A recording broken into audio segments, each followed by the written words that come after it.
Hello, I'm Daniel Benjamin, and I am the president of the American Academy in Berlin, and I'm pleased to welcome you to this panel discussion entitled Russia and Ukraine, Part 2, The Conflict Deepens. Vladimir Putin's war of conquest is beginning its third week now, and with each passing day, we see more and more images, and we hear more and more stories of truly appalling atrocities, and we are confronted with more questions regarding where this conflict is going and what new challenges will face Ukraine and its supporters in the West. Thousands of people have died on both sides. I don't know when the American Academy in Berlin lasted 2 events in 2 weeks on one international event, but this war, surely the worst case of aggression in Europe since 1945, merits it. Today, we will look again at the military, political, economic, and humanitarian dimensions of this widening crisis. Once again, I'm delighted that we have an extraordinary panel of experts joining us today, and I want to introduce them as telegraphically as possible. We only have an hour, and I want to make sure we get through as much of the substance, extensive as it is, in our discussion. Our panelists are General Philip Breedlove. General Breedlove is a retired 4-star general. He was the Supreme Allied Commander in Europe and from 2013 until 2016. General Breedlove, I assume it's correct to say your primary affiliation now is with the Atlantic Council, correct? Oh, I think you're muted. Yes, and I'm now teaching also at the Sam Nunn School of International Affairs. Okay, very good. Adam Szubin served as the director of the Office of Foreign Assets Control, that is to say, the nerve center of the Treasury's sanctions operation. He spent 2 years as acting Undersecretary for Terrorism and Intelligence, and he was also briefly the acting Secretary of the Treasury of the United States. Kadri Liik, who is joining us from Tallinn. We both, General Breedlove and Adam, are joining us from Washington, I believe. And Kadri, nope, are you in Atlanta? No, I live on the beautiful Gulf Coast of Florida. Okay, correction taken. Kadri Liik is a Russia expert with the European Council on Foreign Relations. She has an office in Berlin. She is herself Estonian and is coming to us from Tallinn right now. Just to explain how we're going to go forward, we're going to have a conversation for a half hour to 40 minutes. And then we hope to get in as many questions from the audience as possible. You can start putting in questions into the Q&A function on your Zoom screen at any time. Don't raise your hand, that function is disabled. And as I said, I'll get to as many as I possibly can. Phil, I want to just turn to you to start to assess the military situation in Ukraine. It appears that the Russian advance is slow, but making some progress towards its goals.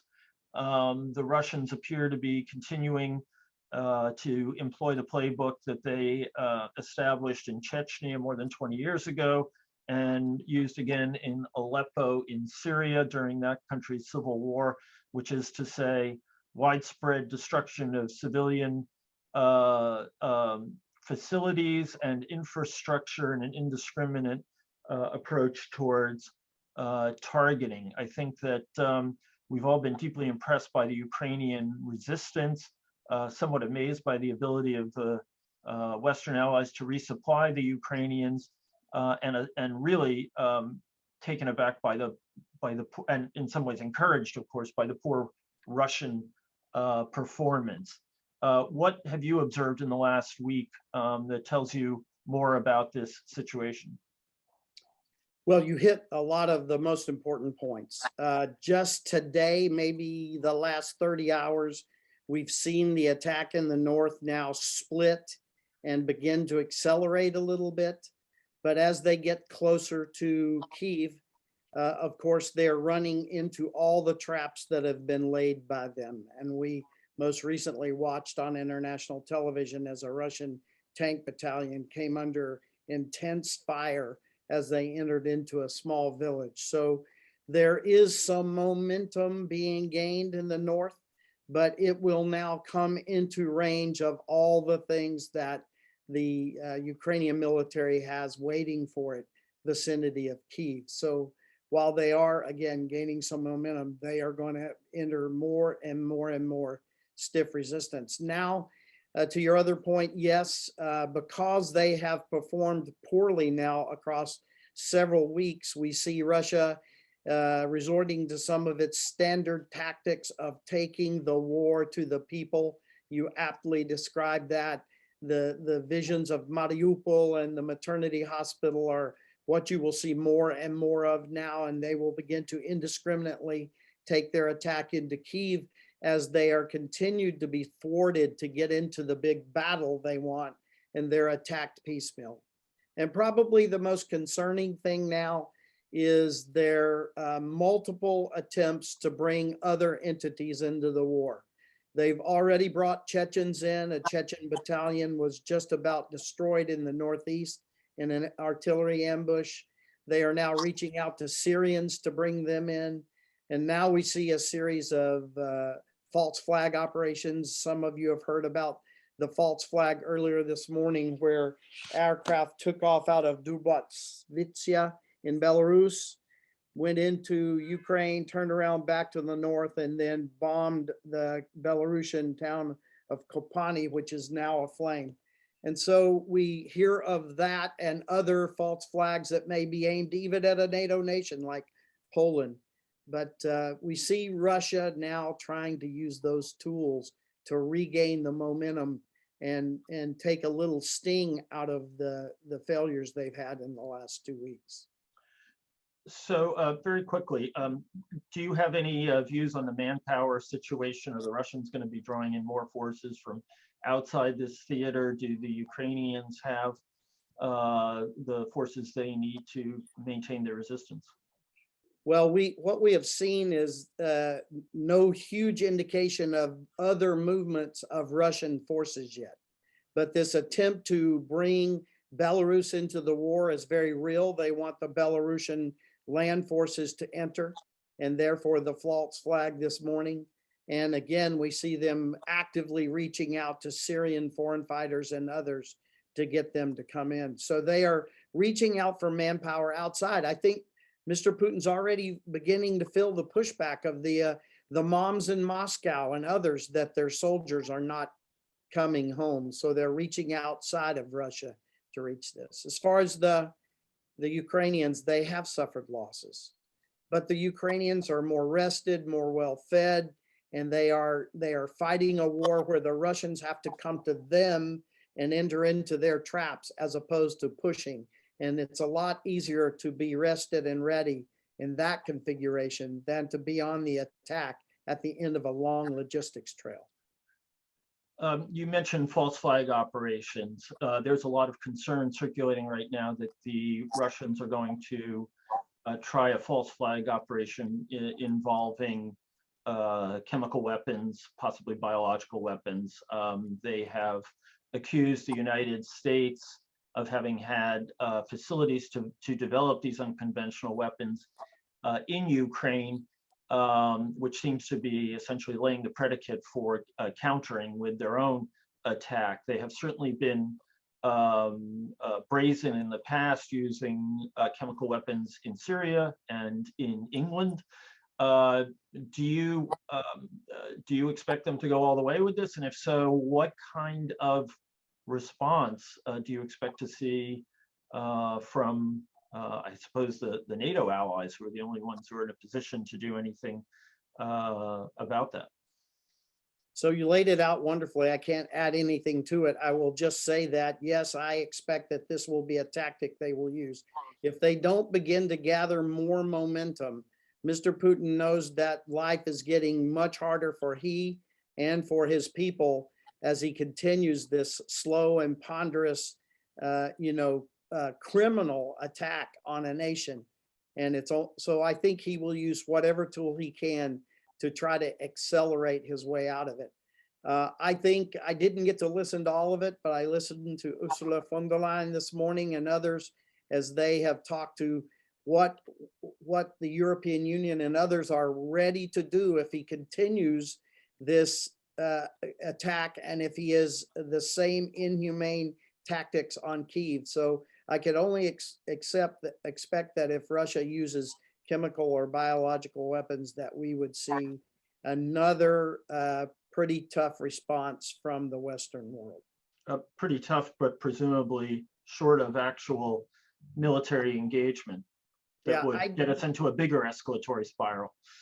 So I must tell you, you're not going to like my answer here, but I don't expect us to have any sort of military response. We are completely deterred. We've tried, as we have so many times, to use sanctions to deter Mr. Putin. They never do, and they never have.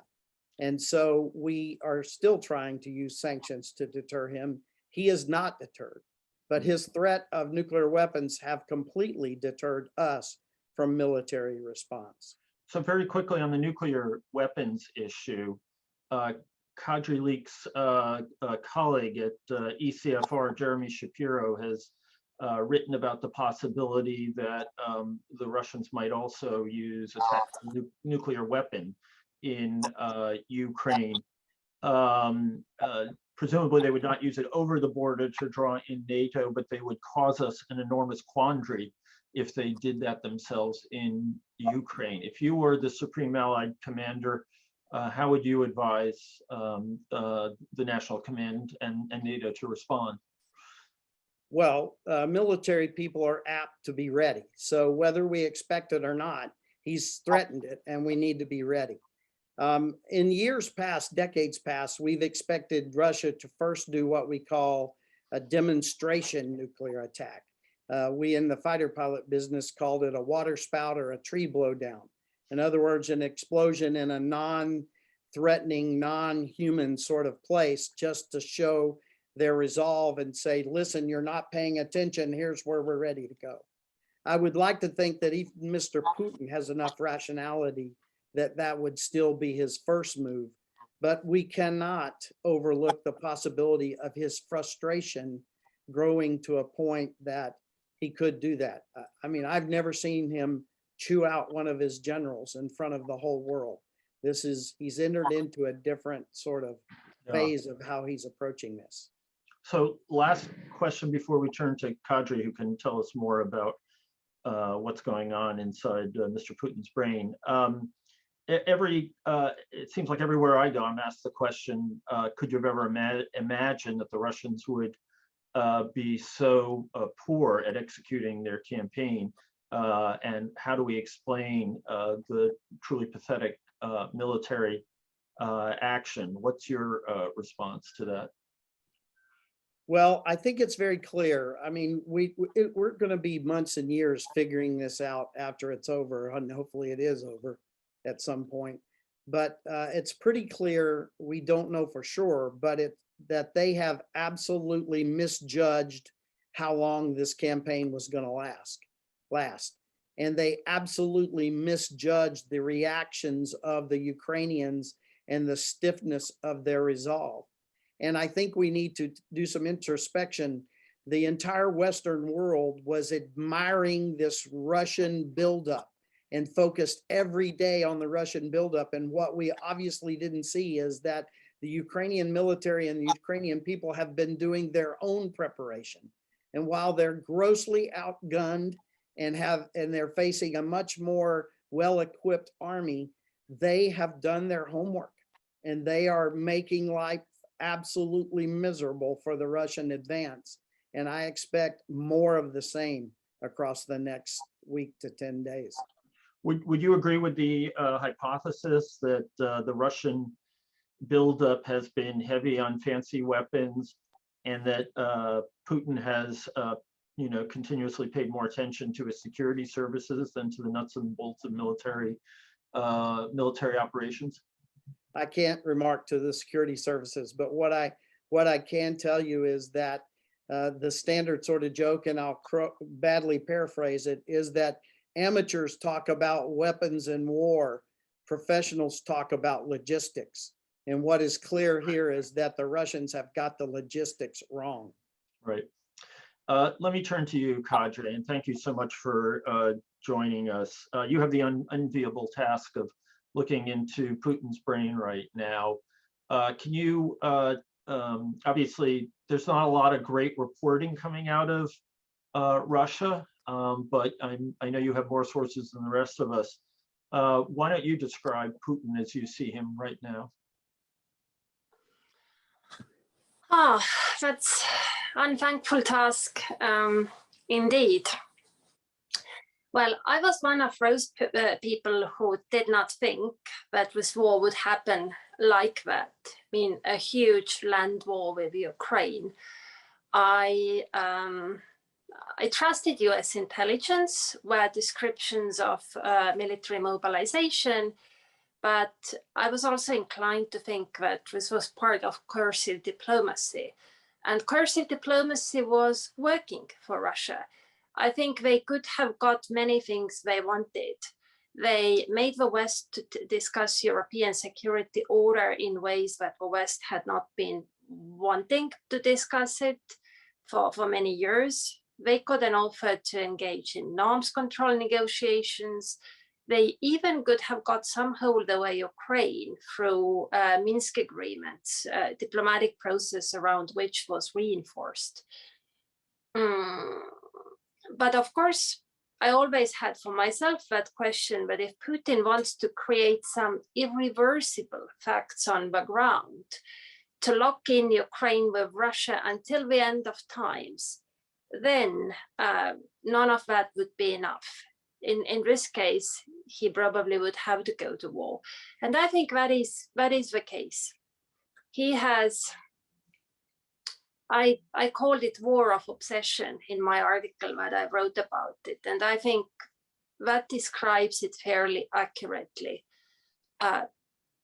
Putin has prioritized his own obsession with Ukraine over the interests of the country and everyone else in the country. And I really don't think that this obsession was really shared by many people around him. Rather, I spent a month in Moscow in October, November, and the feeling rather was that people care ever less. And that's what might have prompted Putin to do something so that the generations after him would be presented with facts. He himself has really got increasingly attached to Ukraine. And that is, of course, a strange psychological process that we can only speculate about. But you can see how he has been ever more interested in history. And we hear that he has spent much of a pandemic reading archive materials, mostly about Ukraine, a little bit about Poland as well. And you can see that in his speeches. Obsession with Ukraine was prominently displayed in this article from last summer on historical unity of Russia and Ukraine. I don't think it is even part of an attempt to restore the Soviet Union. If you listen to what he says, he's actually very angry with Bolsheviks for having destroyed the Tsarist Russia and having created national republics, which to Putin destroyed historical Russia by splitting off Ukraine and Belarus from Russia. So I think he really wants to restore some historic order and justice that exists in his mind. Why it has happened so, this is hard to say. I think things that play a role here, he always has had the peculiar worldview that has been somewhat shaped by his experience in the KGB, but also in the 1990s, St. Petersburg, where he had to deal with mafia a lot, and also childhood on the rough streets of post-war Leningrad. But also I think he has got increasingly religious as he has aged, and that might play a role in it. Plus also fascination with history. That is something that also sometimes comes when people age. You know, your sense of time becomes different. 100 years suddenly seems not a very long time at all. Past suddenly seems recent, and you took different perspectives to things. So I think he has changed in some ways. I believe there was a report in the German press that said that Angela Merkel had seen him before she left office and had commented to former President Obama, he's changed, which would confirm your analysis. And certainly the tableaus we've seen of him at one end of 60-foot tables with his aides all the way at the other end suggests certainly a change in his own sense of his situational awareness. I don't know if he's worried about bombs in suitcases being brought into those rooms. I think that he has an extraordinary level of security, but he may be worried, so should we say obsessively worried, or even irrationally worried about germs, which seems to be part of his experience in the COVID isolation. Yes, I think it's COVID. That is something we saw at the Valdai meeting this autumn, that we were all kept 20 plus meters from President Putin. He came to see the Valdai meeting participants, and actually he seemed to enjoy company and questions, but there was huge distance between him and the audience. Right. And the person who conducted the session with him, he had to be quarantined for 2 weeks beforehand, and harshly quarantined, not seeing anyone, getting food through hotel door, and then driven straight to the stage. So yes, Putin is keeping himself as safe as he can. Do we have any reports that are credible about how he's reacted to the failures of the Russian military to achieve their objectives? Well, you cannot trust reports that come out because I guess there is a lot of wishful thinking and many fakes around. The only thing that I picked up and found interesting was the Security Council meeting that he chaired a few days into the war, and then, I mean, it actually sounded very threatening. The tone was pretty ominous, but if you listen to the substance, then actually you found that he was justifying his war. He promised lots of money to everyone who has died or wounded, or their families. He claimed that Russia is not shelling civilians. And he also spoke at length about Chinese and Indian students who needed to evacuate from Kharkiv, and claimed that Ukraine didn't allow them to evacuate and Russia in the end helped it.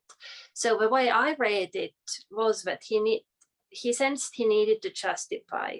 He needed to pacify the families, because families had just started getting restless after the initial shock and started wondering about where their sons are, and many of them were conscripts.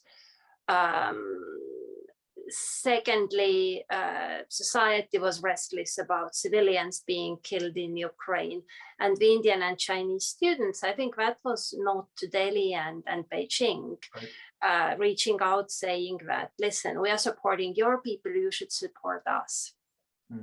Do you, picking up on an issue I was just discussing with General Breedlove, do you have a view on whether he is going to continue to be prudent about avoiding crossing the red line with literally the physical red line of the NATO barrier, the NATO boundary, and not trying to draw in NATO in that way? Or do you think all bets are off in terms of his behavior?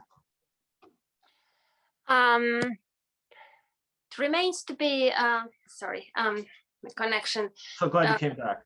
Yeah. Yeah. Yes. Well, that is a good question. No, I don't think that he wants to drag NATO into war, but But my question, of course, is how he will respond to sanctions, because sanctions are quite unprecedented. And would Russia respond by counter sanctions, or would he want to take that fight to a field where Russia has advantage, and that would well involve nuclear signaling against NATO? Yeah.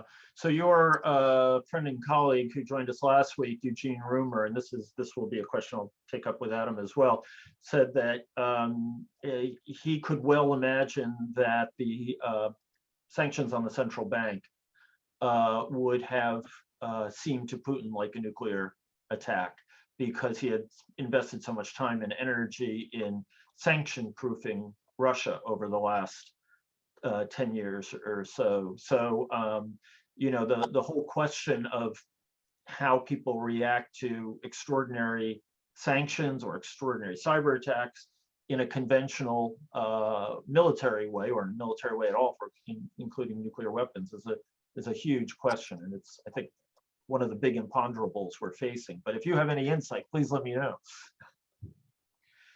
No, I don't have for now. And I think actually Putin has put that aside a little bit. I think he wants to achieve victory in Ukraine first and then deal with us by other means. So let's look at the calculus, the political situation in Russia. I think that if you read through the press, the general view of expert opinion is that sanctions are not going to make any difference on Russia's oligarchs, and they have no leverage on Putin, at least right now. That the Siloviki, the security service people who are at the core of his regime, are completely in his camp. Is there anything that can or will happen in the public that will make any difference to him? You mentioned the backlash from mothers, for example, and of course, the casualty numbers are absolutely staggering on the Russian side so far. Yes, I agree on the oligarchs. I think they are not relevant for a long time. I mean, they cannot go against Putin if they want to keep their source of income in Russia. So that's why sanctioning them was already for a long time pretty symbolic activity. Now, actually, many of them have spoken out against war, but they totally lack influence. So the people who could force Putin's hand would be exactly the security people who probably have been with him plotting this war all along. I mean, he didn't inform many people. That's another interesting thing about that war, that it's being planned as special operation. Much of his own elite, the whole civilian leadership of the country, was, I think, uninformed, even at that televised Security Council meeting where they endorsed recognition of the so-called People's Republics. I don't think that the bulk of them knew they were endorsing a war. And likewise, among the military, not everyone seems to have known what the plan was, and that could explain why coordination between different units is not ideally good. But I think the people who could stop him are the ones who have been knowing about the war all along, which means that had they thought it's a disaster, they could have stopped him long ago already. Mm-hmm. Public opinion, yes, that is something that President Putin cares about. I think he was genuinely dismayed when he found that conscripts were sent to fight. I think that was not part of the plan, how it happened. I think military needs to explain it to him, and there will be some internal disagreements over that, but I also don't think that this is something that would stop him short term. So you see no near-term threat to his hold on power? No, not really. I mean, there are things that we cannot see before they happen. I mean, such as palace coups. If something like that is being plotted, that would not be visible to someone like me. We'd be presented with a fact the way we were in 19th of August, 1991. But as far as I can see, know. I mean, many people among the elites are shocked. They feel deeply uncomfortable, but I see none of them having leverage to really do anything about It's very hard to figure things out. Phil Breedlove's organization, the Atlantic Council, just put out a publication saying that actually the war is not so unpopular among ordinary Russians. So at the same time, there are other statistics suggesting that a large percentage of Russians between the ages of, I think, 18 and 24 or 26 would like to emigrate now. So it's a very mixed and confusing picture. That is true, yes. And opinion polls tell you that, yeah, a huge number, majority of Russians approve of the war. Mm-hmm. But of course, to understand that, we need to realize that what they have been told about the war is something totally different from what we know. It really is quite Orwellian the way Russian media explains the war. Also, I don't think that body bags have properly started arriving yet. I think even many of the fallen, their bodies are kept in Ukraine because I've read news, yeah, that military commanders say that no, we won't, they will be taken home afterwards. So I think the sort of effect on the society when it actually sinks in, the extent of it, I think it's somewhat delayed. Interesting. Okay, Adam, you've been really patient, and I want to thank you for staying with us.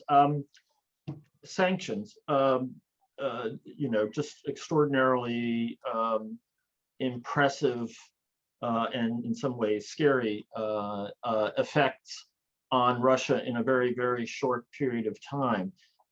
Why don't we begin by asking, you know, what's left in the quiver? The central bank sanctions were unprecedented. And you know, is there more to work with to increase the pressure? Well, we are definitely getting close to the top of the escalatory ladder when it comes to sanctions, and we've moved up that ladder with breathtaking speed. I mean, having been in the field of sanctions for 20 years, I've never seen something like this, both in terms of the breadth of the coalition and in terms of the acceleration. There were, and I think it's helpful for framing to understand briefly how we got here. There have been 3 distinct phases, although the second one went by in a blink and you could have missed it. The first phase, General Breedlove mentioned, it was deterrence.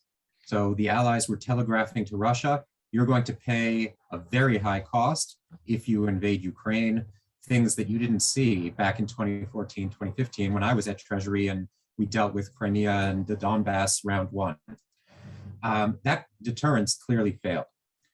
On February 24th, it was a Thursday, it was clear that Putin had gone in and the Allies rolled out their sanctions, which had been much touted and debated and coordinated behind the scenes. And it was a considerable package, hitting major Russian banks and announcing export controls that are going to have sweeping effects across Russia's consumer markets and will certainly hamper Russia's access to key technologies.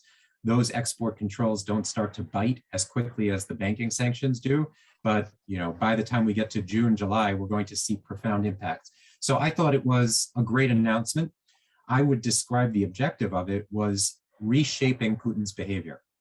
We hadn't deterred him, but we wanted to say, we're hitting you in the face with some sanctions and we're holding back other big sticks so that ideally you would put a major thumb on his decision-making calculus.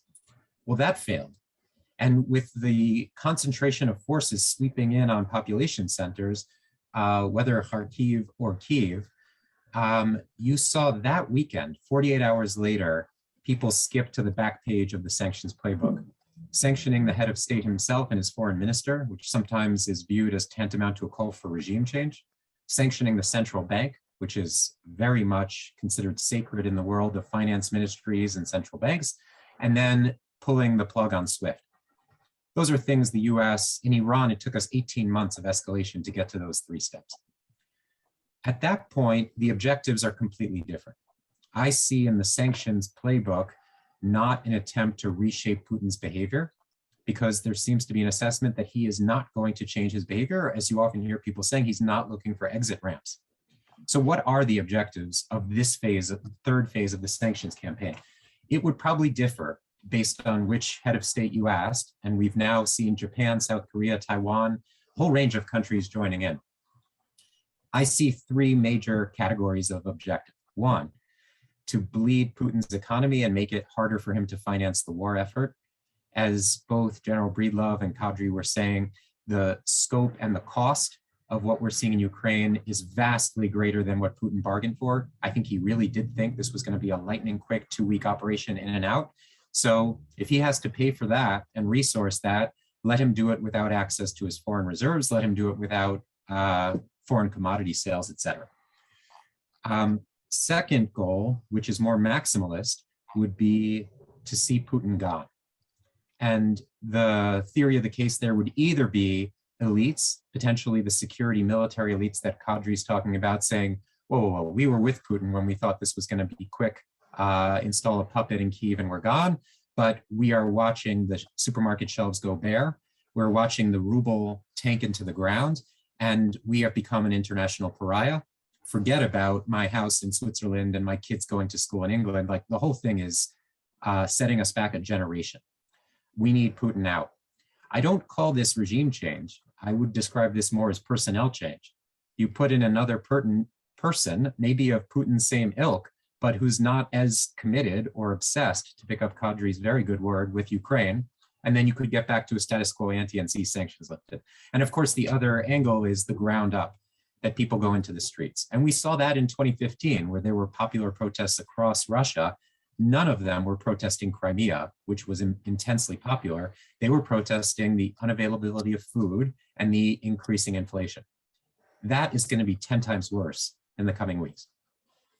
The final objective, and I'll say personally, I'm skeptical about either of those two vectors pushing Putin to the side, at least in the near term, but it is certainly one potential, very optimistic endgame.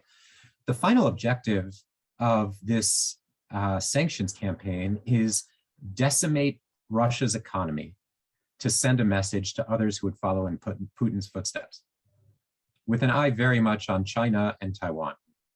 And of course, that objective has nothing to do with helping the people of Ukraine, but the idea would be, this is what happens to you and to your economy if you cross a border and try to oppress another people in the 21st century. And as to whether that objective will succeed, I think there's going to be tremendous, tremendous pain in Russia. Unfortunately, sanctions are regressive in terms of their impacts. So the middle class is going to suffer terribly.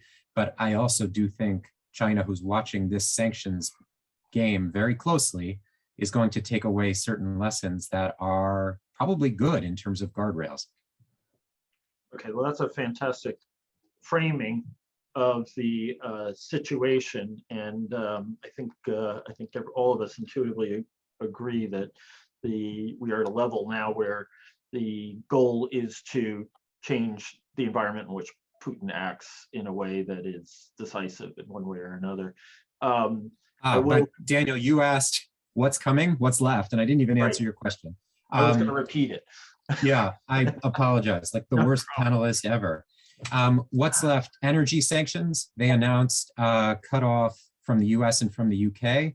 Europe, to its great credit, announced that they would be bringing down by 2/3 their gas imports from Russia by the end of the year, although framed it in a little bit more of a fuzzy way. It's not exactly clear what that 2/3 is going to be.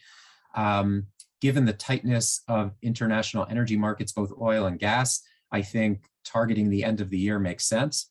Although in the warmer months that are coming, I think you could see the UK and the EU accelerate so that this is not happening in the late fall.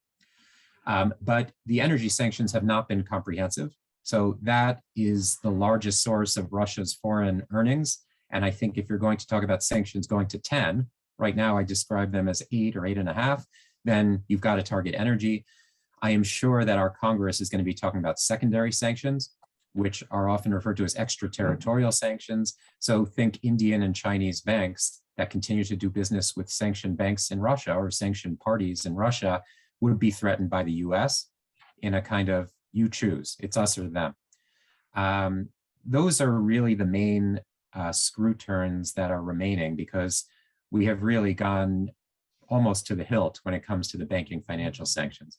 As a technical matter, we haven't yet sanctioned a whole raft of Russian sectors, metals, mining, aviation, shipping. I expect all of that will be more cleanup work coming in the coming days, but our financial sanctions have almost overtaken that, making it impossible to do any trade finance with Russia and all but impossible to pay for things. Well, that's a really comprehensive laydown. The extraterritorial sanctions, secondary sanctions, sanctions on other countries' institutions for doing business, in this case with Russia, are extremely unpopular in the rest of the world. I think actually one of the achievements of the diplomacy leading up to the invasion, the US-led diplomacy in terms of building solidarity, was to avoid extraterritorial sanctions, and the US, I think, was quite wise not to sanction Nord Stream 2 before the Germans got to make their own decision about their energy investments and infrastructure. Could extraterritorial sanctions involving major powers like India and China backfire on us? Yes, they are, as you say, extremely unpopular. I think that's understating it, both Yes, among... a violation of international law to most people. But anyway, we can move on from there. I'm not sure about that, but they're certainly viewed as an attempt to cram US foreign policy down the throats of foreign governments. And they are deeply resented, including in places like China and India. So could they backfire? Yes, but if I were advising the US, including the US Congress, what I would say is these are very early days, and we are seeing tremendous private sector cooperation with sanctions, even in places like China. You see every day headlines about Chinese companies cutting off trade with Russia, refusing to supply aircraft parts, so on down the road.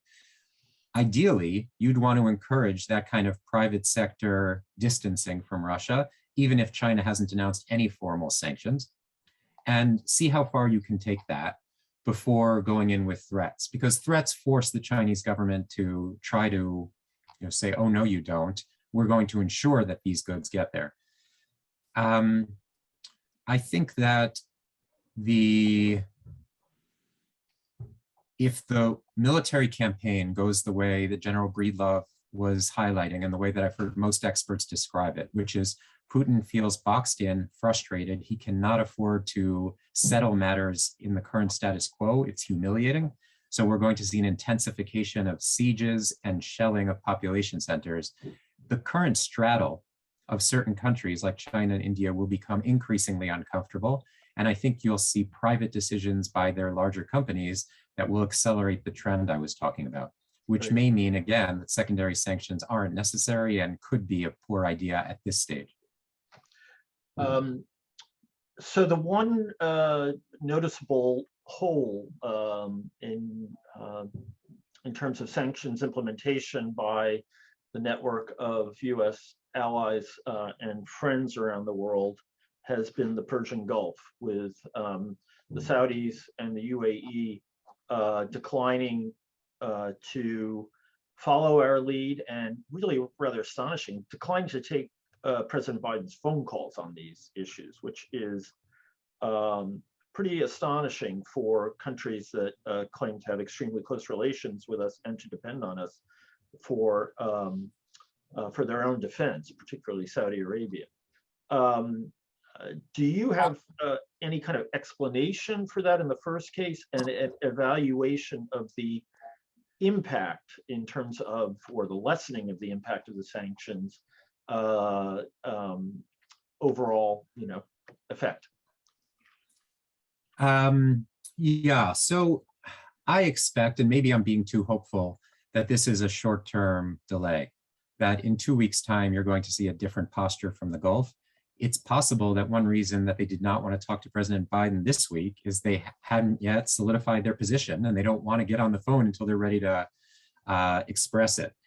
But if you look at the countries in the UN General Assembly who voted with Russia, is that really the group that Saudi Arabia and UAE want to be in? I don't think so. I don't think it's tenable. And I think what we're seeing right now is a holdover of personality and political bickering that is going to seem petty and insignificant compared to the massive humanitarian suffering I'm afraid we're about to witness. Right. So as a practitioner in this field and someone who knows more about sanctions than anyone, do you think that there has been, as some have suggested, essentially a revolution in international relations because of the power of the sanctions, which are really unprecedented? Do you think that this is going to be a sort of an object case for the future of interactions between other countries and the United States and the West? Well, I touched on this earlier when I talked about the deterrent aspect of these maximalist sanctions. I think yes, and I think that is one purpose of the sanctions, but it is not a static playing field. If you think about it, to use a military analogy, you know, one country develops intercontinental missiles, the other country develops ways of shooting them down. That's the sanction space. There's constant work to adjust and reposition. And so some of the most interesting takeaways are going to be, what are China's lessons? And how do they attempt to reduce the leverage that the West has over them right now? Because the types of sanctions that you saw applied to Russia would be extremely punishing for China. And I'm not suggesting that those are coming anytime soon. It's almost unthinkable what those reverberations would be, including for us and for our companies and for our allies' companies. But it is not a comfortable place if you're currently in an adversarial relationship with the US and to some extent with Europe, and you're watching these moves and saying, wait a minute, my foreign reserves could be locked up, my central bank could be taken offline, and I need the dollar and I need SWIFT in order to send money to almost every country on earth. So there's going to be attempts by adversaries to reduce their reliance. My final thought there, though, is Putin has been trying desperately for 7 years to reduce his exposure to exactly this and was very unsuccessful with it. You know, he repositioned his assets out of the US into European banks where they were blocked in a different currency, and Japan where they were blocked in a different currency. And if you say, well, I want to put my assets somewhere where it's friendly, is Eritrea really, you know, an option? And what Putin is going to find is the renminbi, he's going to have more renminbi that he's going to know what to do with, and he's not going to be able to move those renminbi out of China. It's going to be a very bottled up situation for him and not that comfortable. I have more questions, especially from the audience for everyone. But Adam, while I've got you, one question. Everyone is talking about how we're going to see significant inflation because of rising energy prices due to Russian energy being taken off the market. Is that being, to some extent, overestimated because Russian energy will simply be directed to other purchasers? That is to say, more will go to China than had been hitherto. I mean, it's been portrayed as though the oil tanks in Russia will be bursting, and I don't think that's really the case. Yeah, it's a fascinating question. And I'm not an energy expert or a economic expert, so I am unqualified to answer it. But I will share two thoughts that I've heard from smart people who are experts in this field. One is, you're right, oil is fungible, unlike gas. And so if Europe stops buying and the US stops buying Russian oil, which we already have, it will find other ways to get to market. It does not necessarily mean a major price spike, although the current market is tight enough where small differences can lead to larger price hikes. In terms of inflation, though, most of the brilliant economists I'm talking to are not expecting a major impact, at least on the US, from this.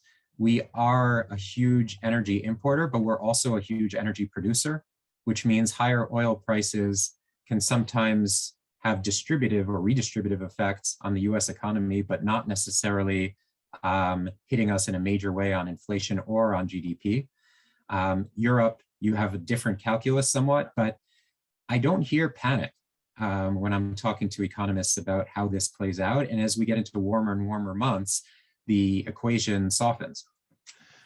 Kadri, our viewers would like to hear from you about the view from the Baltics right now and the level of anxiety there or of reassurance in terms of what the NATO allies are doing. What can you tell us about the mood in Tallinn? Well, it seems to me that the mood is calm but worried. And people are worried about different things. I think many actually worry that after Ukraine, the Baltics might be next. I mean, we have the trauma of 1940 when Russia occupied the Baltic states, and many people, especially the older generation, think that this could be repeated. My own worry, of course, is slightly different. I have not been thinking that Russia sees the Baltic states as an end in itself. It seems to me that President Putin, he truly has a sort of sphere of influence-centric worldview, but in his worldview, the Baltic states have been in America's sphere of influence, but sort of America's soft underbelly. So my worry about the Baltic states stems exactly from that situation. I don't think that Russia would do something nasty to test NATO. I rather think that they could do something exactly because we are in NATO. Because if standoff between Russia and the West gets so tough in some other theater, but Russia finds it existential, then I think they could be tempted to do something bad in the Baltics to signal their displeasure. And right now we have exactly that situation in a way. President Biden, of course, is trying to manage it very carefully. He is signaling that he doesn't want to go to war with Russia. He doesn't want to launch nuclear escalation. I guess that is wise, but it remains to be seen. This is still early. But we don't have panic. I mean, it is true that people are buying up salt and matches and, their small war chests that would allow one to survive if something happens. At the same time, there is great mobilization to help the Ukrainian refugees, and we have got more of those than we expected, but they are all very welcome. So there is no panic, but there is definitely worry. A situation with verging on, I think, 3 million refugees, which is mind-boggling. I mean, truly breathtaking. As a Europe analyst, do you think that this is something that Europe can deal with in the near term? I assume so. And I think now the refugees will be distributed either a lot more evenly than the Syrian refugees, or actually even more will stay in Eastern Europe. And you can see how countries that border Ukraine are receiving refugees. Many come to the Baltic states because many already have relatives and families here. They have where to come. Many are headed to Germany and generously welcomed. So I actually think that Europe can handle it, and that Europe can also benefit from these people, right? Because Ukrainians, I mean, some of them are highly educated, others are extremely helpful in sectors such as agriculture or construction. I mean, we saw here in Estonia even that during COVID, when travel was hindered, construction and agriculture suffered because Ukrainians couldn't get in. So yeah, I'm not very worried about that. Just it is heartbreaking that they had to leave their homes behind. You talked about Putin trying to harass perhaps the Baltic states because they are in a different sort of way, because they are in NATO.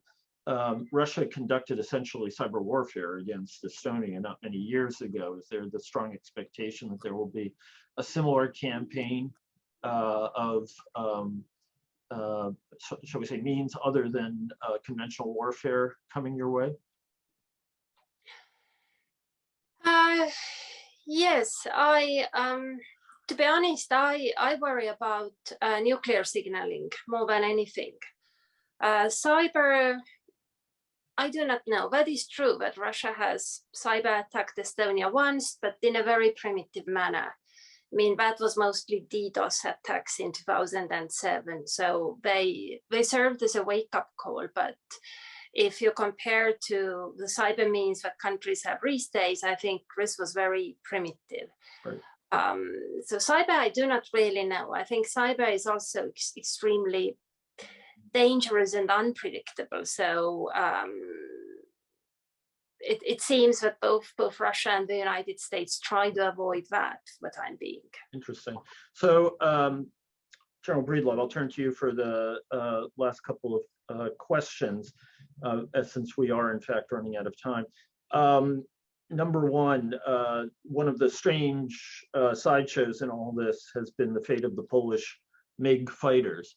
It appears that Poland basically tossed the hot potato to the United States by saying, "Sure, we'll put the MiGs on your airstrip in Germany, and you and NATO can figure out how to deliver them." And the U.S. has been seeing that this, if I understand it correctly, has been seeing this as a little too provocative. And in fact, the whole question of weapons supply is one big provocation, and we're sort of waiting to see what steps the Russians may take to curtail it. But how does this play out? Does this just peter away, and then the issue, I think, will just die because no one has a solution? Well, if I was a betting man, I would bet with your latter position. But I think, once again, this is indicative of the fact that we are completely deterred in the West. And the first question every time that anything is suggested, we say we can't do that. That's too provocative. And I think this is something that the war colleges and the academies and the think tanks are going to write about for the next 30 years, how Mr. Putin has so effectively deterred the West in this in his maneuvers. But I think the bigger question about the jets is, let's not worry about the jets now. This hasn't been handled well. It could have been maybe even done in secret and been done by now, but it played out publicly. I think what it says is we need to be a little better at coordinating amongst ourselves what we're going to do before the press makes everything so much more difficult by putting it out there and putting people against each other in positions. So last question, and we'll end on this. Everyone is very worried about Ukraine's nuclear reactors. The power went off at Chernobyl. There was a strike against another reactor, I believe it's Zaporizhzhia, or I'm going to mangle that name. In the event of some kind of leakage of radioactivity, do you see us becoming involved, perhaps trying to seize those areas to contain the leak, or even take broader action? Because this is obviously an enormous issue for all of Europe. If there's anything that spurs the West to actually take some action on the ground, I think this is one of those things. I was in a very small group discussion with very senior European leaders this morning, and a distinct plea by a very senior Ukrainian was, help us to protect these nuclear facilities, because they are now unable to do that in many ways. And so again, I'm going to avoid being a part of a public discussion about this, because I think it's something that the nations need to discuss privately now, what they're going to do about this, among one or two other, I think, very distinct things. I mean, if you can imagine that Kyiv begins to look like Grozny, what is the Western world going to do? Right.